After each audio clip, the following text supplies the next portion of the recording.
What's up mga boss? I'm Boss Jay and welcome back to my channel.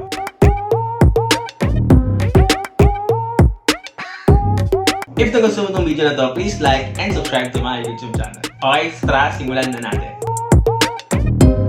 Ito na naman yung ating segment na buy and use. Ayan, kung saan magbubukas tayo ng iba't ibang mga products, guys. So, meron na naman tayong mga i-unboxing for today. So, yung first item natin is ito, from Lazada. Ang laman nito, guys, is dust-proof anti-fall silicone case protective cover for Insta360 ONE X2 camera. So, yung isang laman naman niya is diving scuba glasses storage box. So, contain mo siya ng pinaka-scuba glasses mo. So, yung seller nga pala natin is si Sen Online. Tara, open natin.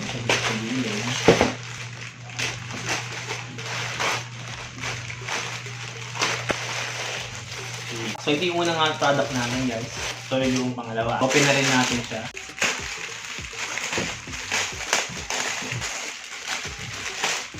Ayan. Ayan siya. Tanggalin na rin natin sa plastic. So, yun yung tsura niya, guys. Ayan. Ito yung sa loob. At sa ilalim. Zipper. Ito lang siya. Ayan.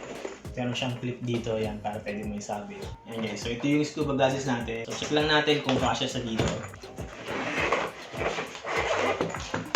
So, natin ilagay.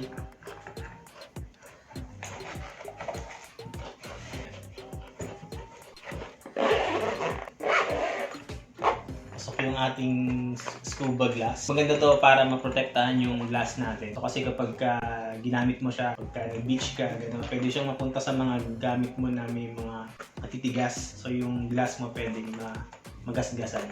So maganda na may ganito.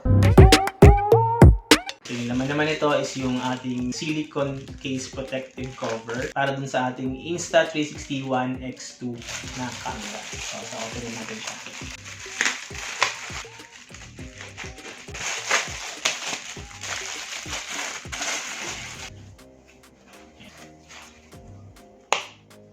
May packaging pa siya. Sa loob, yan. So, ito yung pinaka-silicone. So, yan. May cover din siya sa ibabaw para dun sa lens. So, try natin ngayon siya dun sa mismong Insta360 na ONE X2 na camera natin.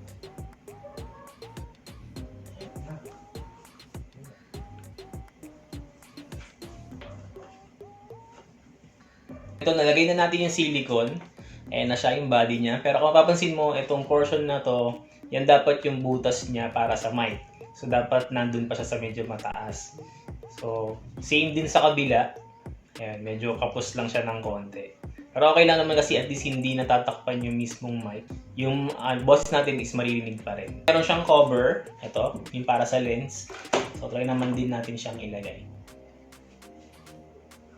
So, ganyan yung magiging itsura niya pagka nilagay natin yung silicone. Medyo may puwang siya dito. From Lazada rin to, guys. So, kadila siya na mayroong lagayan na glass. Ang seller naman natin is si Pearl Candles. So, tara, open na rin natin siya, guys.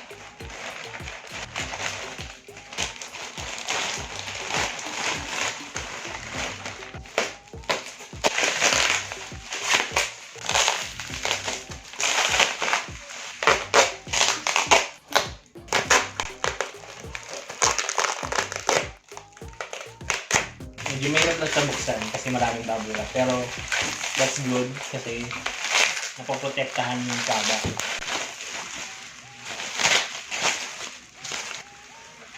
Malaki pala siya. And maganda yung ganitong guys na candle. Windproof na rin siya. Yung hangin, hindi siya basta-basta pumapasok dun sa loob. Ayan, pwede sa sementeryo, pupunta kayo, ayan, okay yan. Wala kang pang ilaw. Ayan, so okay yung kandila niya. Ayan, so ito yung pinaka-cover niya guys. Hindi siya kagad pasukin ng tubig. Ito yung pinaka-kandila. Malaki siya. Na-order ko malaki. Yung pinaka-ilalim niya guys. So ang maganda rin dito sa may pinaka-may glass. So pwede mo siyang lagyan ng kandila ulit. Pagka naubos na siya. So pwede mo siyang i-refill. Nagano mo pa rin siya.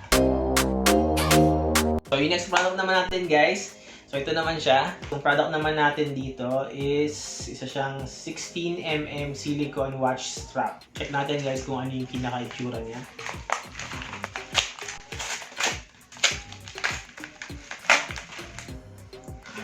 Okay, yun. So, ito siya sa loob. So, ito yung pinaka-strap. Tapos, merong ito pantanggal ng pin. Tapos, ito yung may pins. Ayan. So, meron siyang tatlo na pin-provide. Okay, so, ating next product siya, medyo malaki siya. From Lazada rin siya, guys. So, from Lazada rin.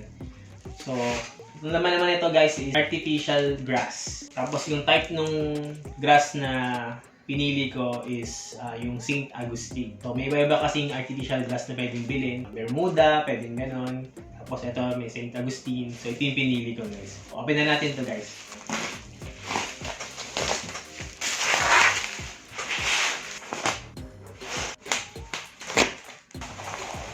Ayan. Ayan yung laman niya, guys. Sa loob.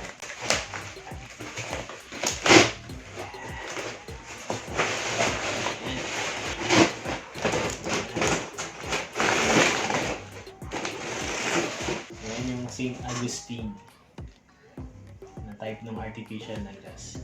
So medyo mahaba-haba tong artificial grass na to. Sa 40 mm yung haba yung size. So yung pinakamating niya 2 meters by 1 meter. Mismong mga damo-damo niya. So yung 40 mm. Kasi iba-iba sila ng size eh. So depende kung anong bibili nyo. So yung iba, alam ko may mga mabababa lang din, may mga 10, alam ko may ganun 10, 15, 20, ayan, so may mga ganong size. So kung makikita nyo dito guys, ayan, ayan siya. Yung pinaka-artificial grass natin. Ayan. Ayan. Ayan siya. Diba? Parang grass talaga siya, diba? Ayan, pwede nyo gamitin kung sa, nangyari sa mga garden nyo. Ayan, so maraming pwedeng paggamitan nito guys. So I hope guys na nag-enjoy kayo sa buy and use segment natin. So until next time guys, sa pag-unboxing natin sa iba't ibang mga product. Bye-bye!